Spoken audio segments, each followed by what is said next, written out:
Então, queridos irmãos, queridas irmãs, uma boa tarde a todos. Que Deus nos guarde em sua paz. A proposta da nossa conversa de hoje, então, é sobre o Evangelho segundo o Espiritismo, seu capítulo 10, uma obra de Allan Kardec, e que vem falar sobre bem-aventurados os que são misericordiosos. E quando nós estudamos esse tema, toda essa passagem no capítulo, nós podemos nos apropriar de algumas lições e também de alguns conceitos fundamentais. O primeiro deles é a ideia de misericórdia. Muitas vezes nós nos deparamos com algumas palavras, associamos com algo que nós já sabemos, mas não raro nós não conseguimos adentrar o conceito fundamental de cada uma delas. Quando a gente fala em misericórdia, a proposta é da compaixão, porque a misericórdia é a união de duas palavras, a miséria e o córdia, que quer dizer coração. Então, o misericordioso é aquele que se compadece com a miséria, com o sofrimento do próximo.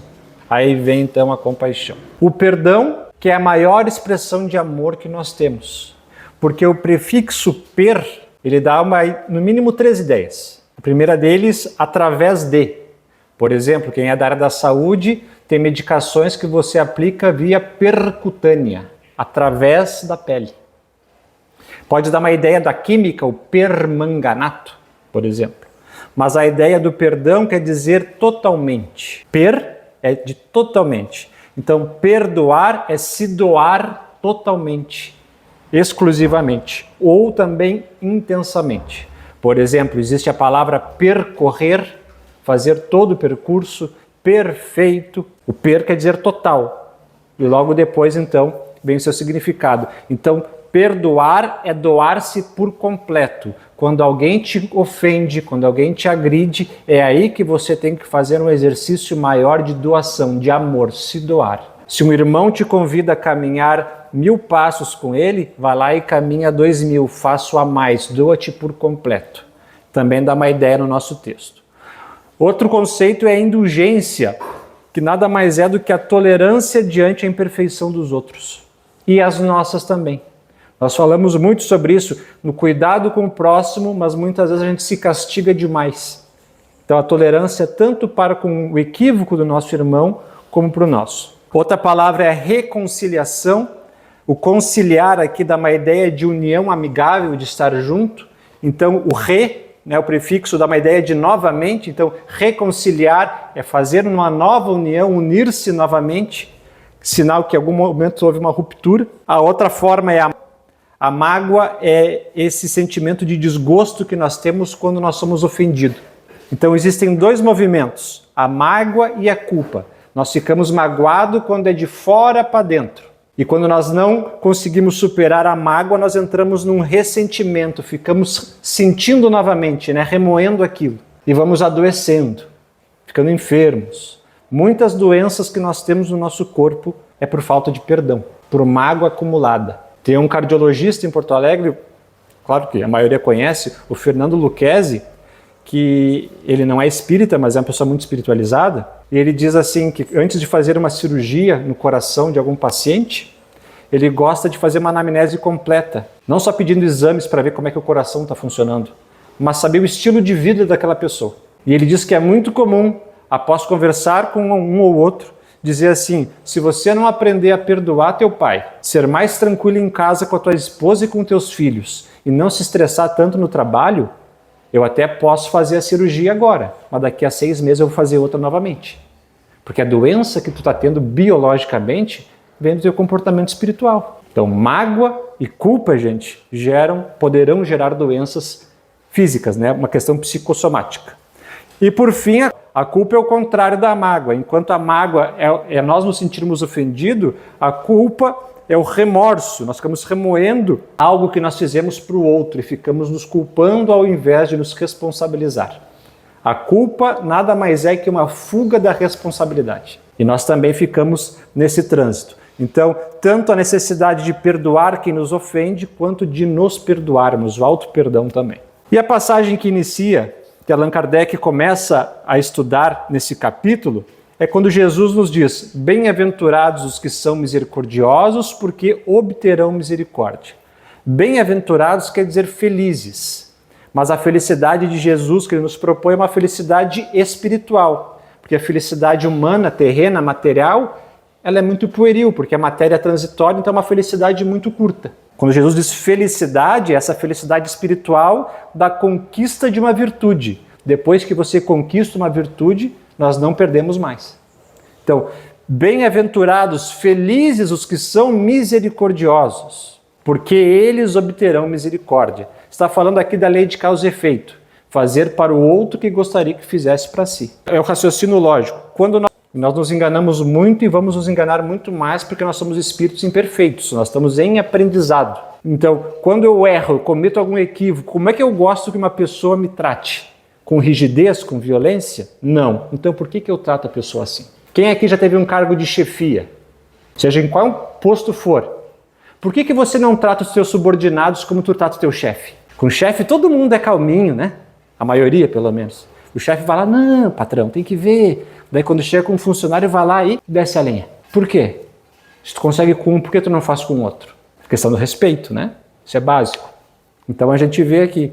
Então tem a questão, como é que eu gosto de ser tratado, eu vou tratar o meu próximo. Mas isso não quer dizer que eu tenho que ser omisso. Dizer que eu tenho que ser o bonzinho. Isso também é um outro equívoco. Então não é ser rude demais, rigoroso demais e não ser omisso. É ser sincero diante do fato. Sem interesses por trás também. Mas vamos mais adiante. Kardec usa outra passagem que está lá no Evangelho de Mateus. Jesus diz, se contra vós pecou o vosso irmão, ide fazer-lhe sentir a falta em particular a sós com ele. Primeira lição, então. Quando alguém pisar no nosso calo, alguém nos ofender, fizer alguma coisa que a gente não gostou, antes de fazer alarde, porque o alarde é uma falta de caridade, você está expondo a pessoa, né? Vai e conversa em particular com ele. A gente adora colocar nas redes sociais, né? E se irrita e ainda põe em indireta, né? Para que ninguém soubesse que a gente está falando de uma pessoa que a gente brigou no trabalho. Né? Então, primeira coisa, em particular. Se a conversa em particular não resolver, daí você apela para a comunidade, né? É o que está lá no Novo Testamento. E depois, então, Pedro pergunta, o apóstolo, então eu tenho que perdoar um pecado contra mim 7 vezes? E o Cristo diz, não 7 vezes, mas 70 vezes 7 vezes. É claro que ele não está falando que nós temos que perdoar 490 vezes. Mas há uma ideia de inúmeras, tem que perdoar sempre. Voltando a dizer, perdoar não é omitir. Perdoar não é passar a mão por cima. Perdoar não é dizer que a pessoa não tenha que ser responsabilizada e até penalmente perante a justiça. Não é isso. Perdoar é assumir a responsabilidade. É agir de forma ética sem violência. Jesus quer a morte do pecado, não do pecador. Jesus quer a morte do pecado, do erro. Porque se a gente for fazer o olho por olho, dente por dente, gente, todos nós seremos caolho e banguela. Achar que a morte resolve alguma coisa é a mesma coisa que estar com uma unha encravada, infeccionada, e em vez de tomar antibiótico, ela ia amputar o dedo. Em pleno século XXI, pena de morte, esses assuntos não fazem mais lógica na nossa vida em sociedade, tá? Então, perdoar inúmeras vezes. E ele continua dizendo, reconciliai-vos mais depressa com vosso irmão enquanto estáis a caminho com ele. Não saireis daí da prisão de uma forma metafórica enquanto não houverdes pago o último ceitil. Aqui nós podemos trazer bem a visão espírita da imortalidade da alma. Nós sabemos que já existíamos antes dessa encarnação e vamos continuar existindo após a morte do corpo físico e teremos muitas encarnações, reencarnaremos muitas vezes. A proposta que o Kardec nos traz nessa visão espiritual do perdão é que assim como tem espíritos bondosos no mundo espiritual, também tem espíritos vingativos. Então, muitas vezes, quando há uma desavença entre as pessoas, não é porque você morre que vira anjo, que vira espírito bondoso. Se você é magoado com alguma pessoa, tu vai levar a mágoa junto contigo depois da morte. E se tu for uma pessoa vingativa, tu vai tentar se vingar da pessoa após a morte. E tu vendo que a pessoa reencarnou, está num corpo físico, e quando o espírito está ligado ao corpo, ele está com um pouco menos de liberdade, aí entra a obsessão espiritual, nada mais é de que um espírito cobrando uma dívida. Em linhas gerais, porque há exceções, né? Geralmente, a gente fala o demônio, o espírito malévolo, geralmente ele foi a vítima do passado. E agora ele está cobrando a falta. De uma forma errada, mas ele está cobrando. Querer exterminar o obsessor, o pecador, é a mesma coisa que querer uma pessoa que foi assaltada, tu querer prender ela porque foi assaltada, ela foi violentada na vida passada. Não, volto a dizer, não justifica o ato de obsidiar e querer o mal de alguém, mas explica da onde que vem aquele sentimento. Geralmente o obsidiado foi o algoz, geralmente. E aí fica então na obsessão espiritual. Se não perdoar mesmo assim, vão reencarnar juntos na próxima. Daí aquela mãe, aquele filho que não se dão bem desde que nasceu. Parece que é sempre o diferente da família, até o momento que o laço consanguíneo força o perdão. É isso que quer dizer, não saireis daqui enquanto não tiver pago o último ceitil, enquanto não perdoar, tu não vai te libertar. O bom de perdoar não é para quem é perdoado, é para que quem perdoa se livra da carga negativa. Te perdoou, tu está livre. Não importa onde tu esteja, vivo ou morto, encarnado ou desencarnado. Porque desencarnado está mais vivo do que encarnado, né? Essa é a passagem. Por exemplo, quando a gente... Alguém aqui é da área do direito? Não temos ninguém da área do direito? Então, caso eu fale alguma coisa, me corrijam depois, tá? Nós temos no Brasil uma coisa chamada de Código Penal, não existe? No Código Penal está escrito em lei que quando você comete um crime, tem uma pena proporcional, não é assim? E tem os atenuantes e os agravantes, né? Então, se eu cometi um determinado crime, você tem que ficar recluso ou pagar uma pena por tanto tempo. Para Deus não é assim que funciona. A lei de Deus é a lei de causa e efeito. Essa é a lei. Agora, quanto tempo vai durar a pena? Deus nunca vai dizer. Quem vai escolher o tempo da pena vai ser tu. Porque a pena é enquanto você estiver sofrendo. Tem pessoas, o que acontece? Ela comete um erro, se rebela e fica 1000 anos. Se a gente vê nas obras de André Luiz, no livro Libertação, por exemplo, comunidades de obsessores no mundo espiritual que são espíritos rancorosos, magoados. É a criança magoada, né? Podemos falar de Freud por aí. E fica lá remoendo por 600 anos, querendo se vingar de pessoas que eram contra o movimento deles, em vez de se libertar daquilo e poder conviver com as pessoas que ele ama. Então, o tempo para sair da cadeia, para sair desse ciclo de mágoa, de culpa, de remorso, vai depender de cada um de nós. Entre duas pessoas é o famoso, qual dos dois vai abrir mão primeiro? Se os dois ficarem se bicando, a reconciliação não vai acontecer. Alguém vai ter que ceder primeiro. Isso é na vida, gente. Isso é na vida. Então a proposta do Cristo é isso. Te reconcilia com teu irmão enquanto tiver caminho. É claro que em outra vida eu vou poder reconciliar, mas as coisas vão ficando mais difíceis. Então aproveita. Quem aqui já viu alguém desencarnar em processo de morte? Na hora, no leito de morte, na agonia, gente, ninguém se preocupa com o dinheiro, com o diploma, com o que deixou de fazer. Ele se preocupa principalmente com as pessoas com que ele ama, com as pessoas que ele quer fazer as pazes. Não quero partir sem poder fazer as pazes com fulano. Só que como nós somos espíritos, a gente pode pensar, puxa vida, é verdade, um parente meu desencarnou e eu devia ter pedido perdão e não consegui. Quer dizer então que eu vou ter que esperar outra vida? Não, começa a fazer agora uma prece aqui por ele. Vai exercitando isso, vai envolvendo ele numa atmosfera. O perdão já vai acontecendo, entendeu? Mas é bom a gente refletir sobre isso. O Cristo também nos diz, era um costume do povo judeu fazer o sacrifício de animais, de acordo com a tradição daquela época, né? Então, quando tu for deixar a tua dádiva junto ao altar, ide antes reconciliar-vos com vosso irmão. Jesus é o espírito mais superior que passou pela terra, de acordo com os espíritos da codificação. Então ele está dizendo, você pode saber todas as questões do livro dos espíritos, você pode ser o maior médium, você pode ser o maior conhecedor de filosofia. Antes de querer expor qualquer coisa exterior, cuida do teu coração. De nada adianta eu vir aqui fazer uma palestra, eu vir aqui aplicar o passe, eu vir aqui desenvolver qualquer atividade, se no fundo meu coração não está puro. Então, Jesus não condena nenhum tipo de manifestação religiosa. Jesus nunca condenou um bandista, um muçulmano, que naquela época nem existia também, né? Pessoas de outras crenças. Eu queria dizer, a tua crença é a tua crença. Agora cuida do que vem primeiro. Não adianta nada ritual exterior, fazer simpatia, se isso aqui não vier antes. A verdadeira adoração a Deus é do nosso coração, não é de ritos exteriores.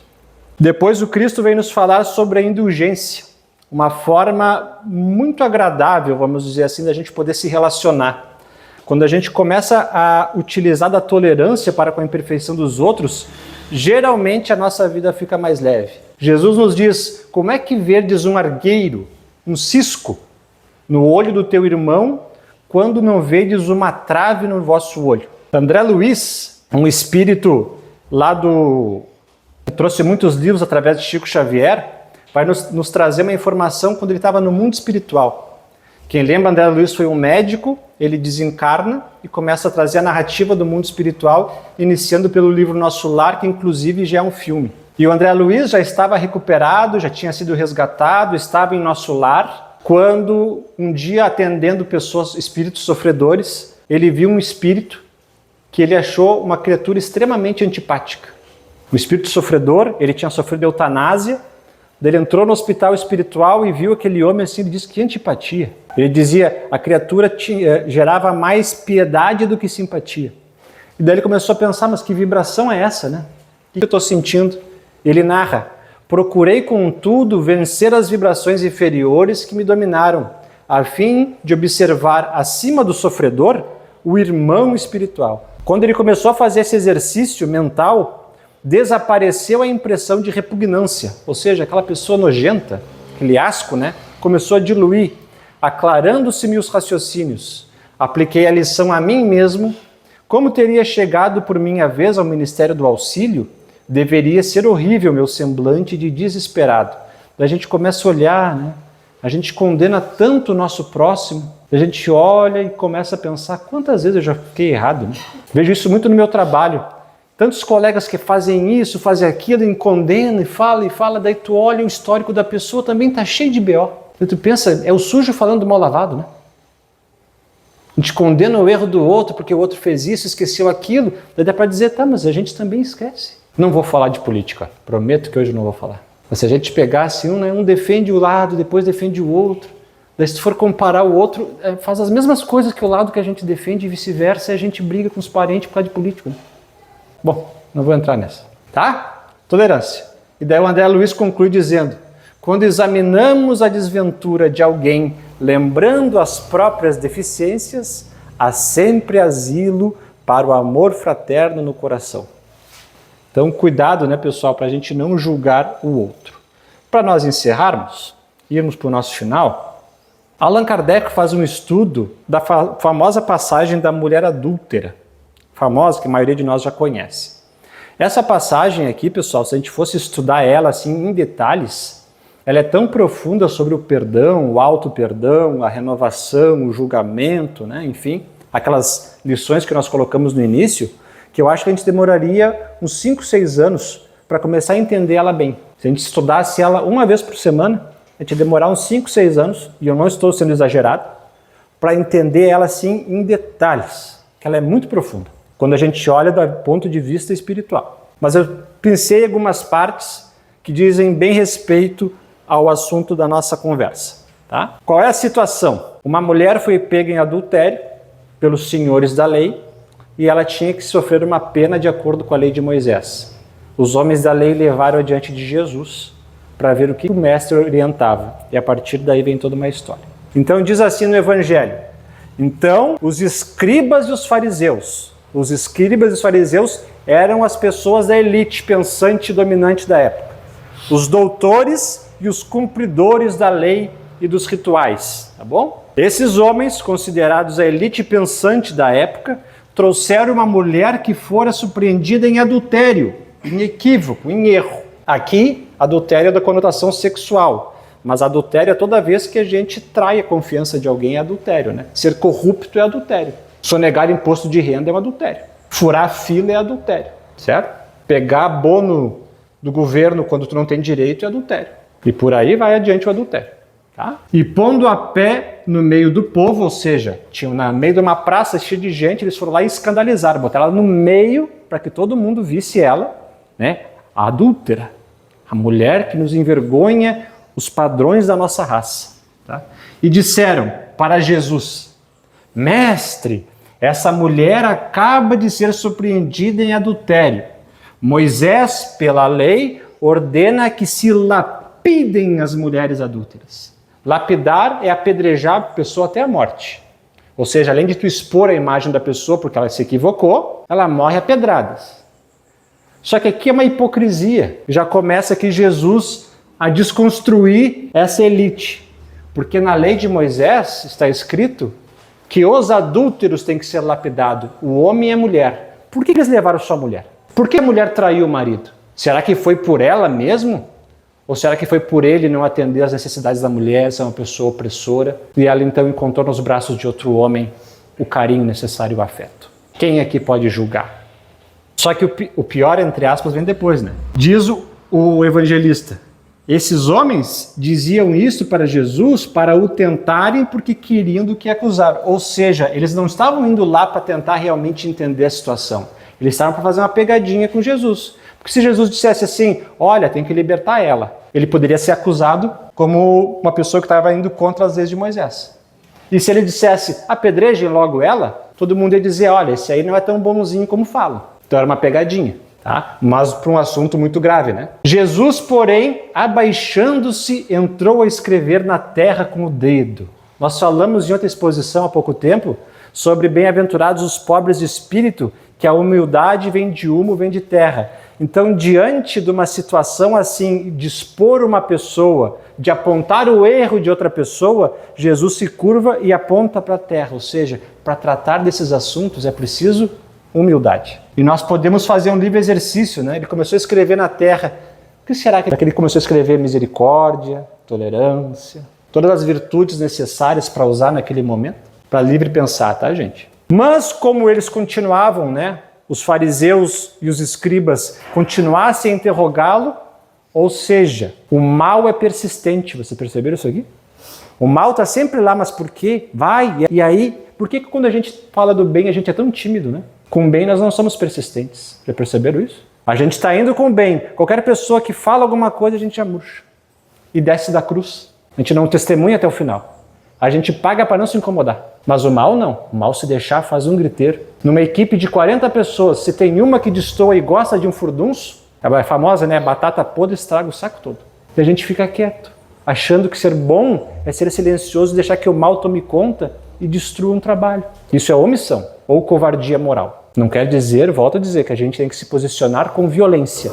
Mas a gente precisa se posicionar, gente, diante dos erros do mundo. Quanta violência tem aí no nosso planeta. Quantas guerras tem, a gente simplesmente acha que não é com a gente. Daí quando acontece na nossa porta, a culpa é do outro, nunca é nossa. Mas também a gente foi conivente o tempo todo. Tem gente que reclama, meu filho entrou pra droga, mas também a gente continua bebendo todo final de semana em casa. Que exemplo tu está dando? Aquele que dentre vós estiver sem pecado, que atire a primeira pedra. Que resposta, né? Então quando eu vou acusar alguém, quando eu vou acusar o Lula ou o Bolsonaro, são uns X, eles têm que X. Eu sempre pergunto assim, se fosse tu no lugar deles, o que tu faria? Tu estaria tão melhor assim? Não consegue, a maioria de nós não consegue administrar a própria casa. Tu consegue administrar a sua casa? Imagina administrar um país. Então o que tu está falando do governador? Primeiro administra a tua casa, para depois tu ter autoridade moral para cobrar alguma coisa. Cobra o teu filho e tu faz igual? Mas pior, o faço o que eu digo, não faço o que eu faço. Não existe, né, gente? Conhece aquela história de Gandhi? Uma mãe levou a criança para o Gandhi dizendo, Gandhi, fala para o meu filho não comer mais açúcar. E o Gandhi disse, volta daqui uma semana. Daí o Gandhi, a mulher voltou com a criança uma semana e disse, pronto, Gandhi, está aqui meu filho, fala para não comer açúcar. Daí o Gandhi olhou, não come mais açúcar. Daí a mãe, mas é isso? Por que tu não falou semana passada, se era só para você dizer isso? Ele, não, é porque semana passada eu comi açúcar. Então, gente, atire a primeira pedra àquele que estiver sem pecado. Volto a dizer, não é omissão. Em seguida, Jesus baixou-se de novo e continuou a escrever na areia. Ou seja, demonstrou novamente a necessidade de humildade diante daquela situação, né? Deixou as pessoas pensando. Por fim, ouvindo falar daquele modo, os que acusavam a mulher começaram a se retirar, um após outro, afastando-se primeiro os mais velhos. Ou seja, os que tinham errado mais, já começaram a se dar conta, puxa vida, né? Eu já pisei muito na bola. Depois os mais novos. Só que o interessante é que eles fugiram do encontro, né? Eles podiam ter permanecido com Jesus e ter pensado, mestre, é verdade, eu cometi um monte de erro já, fui um pecador, pode me orientar? Não, eles preferiram ficar com seu orgulho, né? E se afastar. Entretanto, a mulher ficou. Jesus a só com a mulher colocada no meio da praça. A mulher poderia ter fugido também, mas ela preferiu ficar para aprender, né? Então, levantando-se, perguntou-lhe Jesus, mulher, onde estão os que te acusavam? Ninguém te condenou? E ela diz, não, Senhor. E o mestre diz, também eu não te condenarei. Vai e não peques mais. Também eu não te condenarei. O que o Cristo disse? Atire a primeira pedra aquele que estiver sem pecado, não é? Jesus não tinha pecado, ele podia tirar a pedra. Ele poderia tirar a pedra. Os mais velhos e os mais novos saíram porque eles se reconheceram com pecado. Jesus não tinha pecado. Mesmo assim, ele não atirou a pedra. Mas não deixou a mulher sem resposta, porque ele não foi conivente com o erro. Ele diz, vai e não peques mais. Eu não estou concordando com o que tu fez. Não estou passando a mão em cima da tua cabeça. Mas eu sei que a pena é desproporcional, né, ao erro. Agora vai e não peques mais. Ver um erro de uma criança, um pai ou uma mãe, e não orientar, gente, ainda mais com medo, né, que meu filho vai pensar de mim depois, não vai gostar mais de mim, né? Depois é uma criança no mundo que não sabe limites. E a vida vai cobrar de outra forma. É dever do pai, de uma mãe, educar o filho. Não ser rígido demais, mas educar o filho. Para que depois não roube tua carteira. Para que depois cuide de ti na velhice. Para que não agrida outras pessoas. Para que não seja um peso na sociedade. Bom, para a gente revisar então o que foi falado. O perdão está na lei de Deus. Quando nós não cumprimos a lei de Deus, nós sofremos. Quem perdoa é o maior beneficiado. A pessoa tira a carga do perdão. Mas eu pedi perdão e a pessoa que se ofendeu não quis me perdoar. Daí o problema é dela. Isso aí tu não pode mudar. A nossa responsabilidade é nós nos livrarmos daquilo. Tu pediu perdão, reconheceu o teu erro, foi de coração, não foi da boca para fora, que o perdão é verdadeiro do coração, né, gente?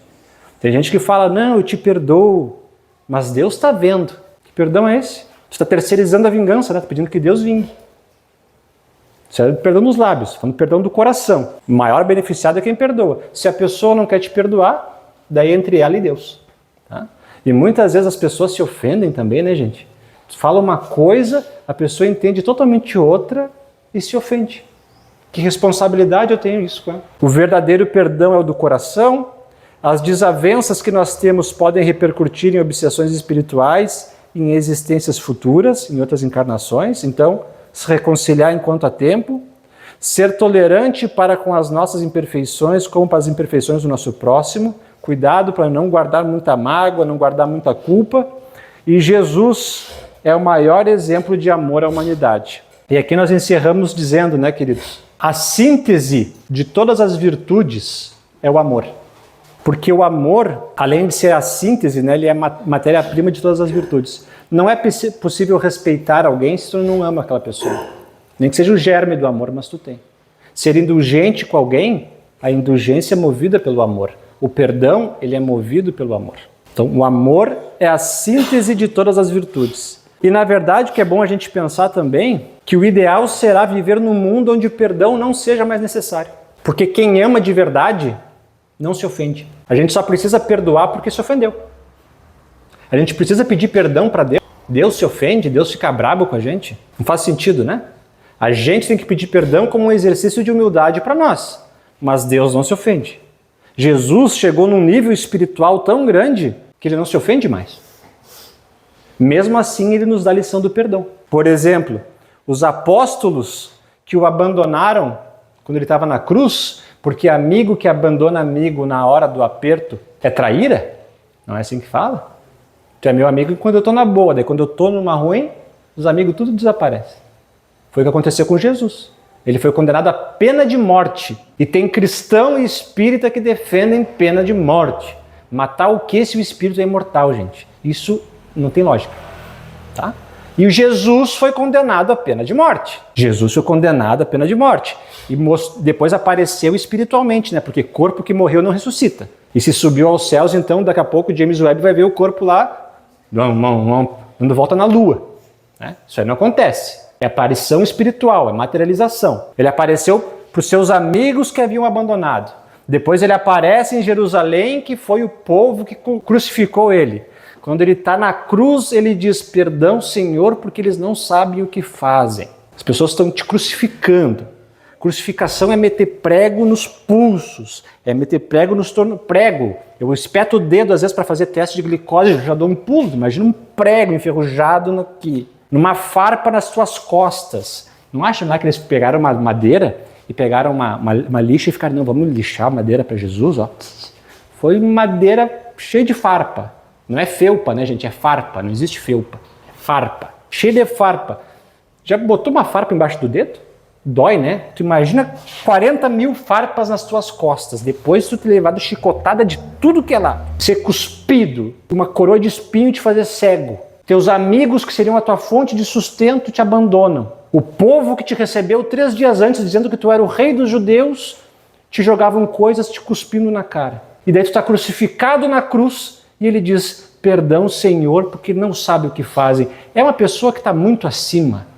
Quando uma pessoa fala uma coisa que tu não gosta de um político na internet, a gente tem vontade que a pessoa morra. A gente fala, mas e a gente deixa de seguir a pessoa. Vendo jogo de futebol, quando acontece uma coisa, a gente já chama o árbitro de tudo que é nome. Vai dizer que não é um grande cara, gente. Esse cara sou eu, essa música é pra ele. Esse aqui é o cara. Esse aqui. E só pra gente encerrar, porque é muito lindo. Humberto de Campos, o Espírito, diz através de Chico Xavier que quando Jesus estava crucificado, enquanto a multidão ali estava naquele efeito manada de loucura, sei lá como é que pode chamar isso, é uma loucura espiritual. Jesus estava na cruz e diz Humberto de Campos que muitos anjos, espíritos de elevada hierarquia, desceram para vir acolher Jesus. Então tinha espíritos músicos que ficavam cantando para ele, naquele momento de dor, né? Tinham espíritos ligados à medicina que vinham passar medicações nas feridas para aliviar a dor dele. Tinha espíritos ligados à justiça que vinham anotar os nomes daqueles que estavam ali falando coisas para ele, condenando, para que eles prestassem contas depois, serem responsabilizados pelas suas ações. Mas no meio daquele momento, assim, um anjo mais luminoso desceu sozinho, beijou os pés do Cristo em chagas, mas não ficou em contemplação, logo colocou o ouvido entre os lábios do Cristo, o abraçou, né, o busto, porque ele percebia que Jesus queria falar alguma coisa.